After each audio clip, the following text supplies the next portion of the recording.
I would like to identify 3 priority areas about which the committee may wish to consider seeking updates from the Australian Government within the next 12 months.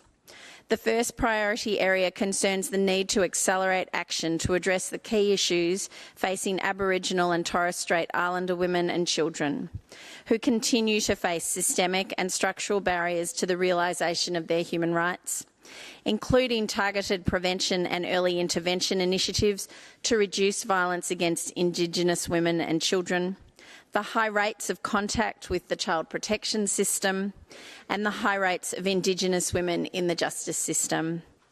The Commission emphasises the need to engage with Aboriginal and Torres Strait Islander women in the development of all policies and services that affect them, consistent with the United Nations Declaration on the Rights of Indigenous Peoples. The second priority area concerns the prevention of and response to sexual harassment in the workplace. The Australian Bureau of Statistics 2016 Personal Safety Survey found that 1 in 2 women had experienced sexual harassment in their lifetime. The Commission's 2012 National Workplace Sexual Harassment Survey, which provides the only national trend data in Australia on the prevalence of sexual harassment both in the workplace and the broader community, found that 1/3 of women had experienced sexual harassment since the age of 15, compared to 9% of men. There is a need to ensure that there are adequate measures in place for the prevention of and response to sexual harassment in the workplace. I draw the committee's attention to the recently announced national inquiry into sexual harassment in Australian workplaces, which the Commission is conducting with the support of the Australian Government. We commend the Australian Government on their decision to fund this important work. The third priority area concerns existing barriers to women's equal participation in the workforce and the gender gap in retirement savings.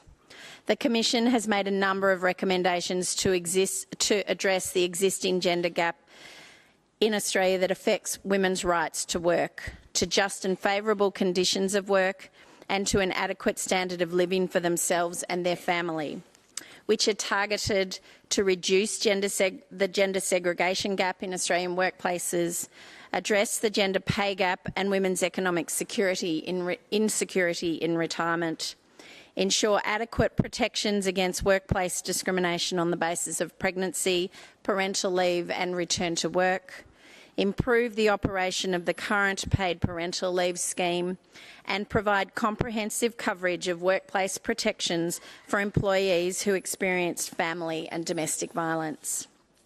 Australia has been a world leader on women's rights, yet recently progress has stalled, and we cannot remain complacent in the hope that generational change will address the existing gender gaps. Gender equality will deliver social and economic benefits to all Australians.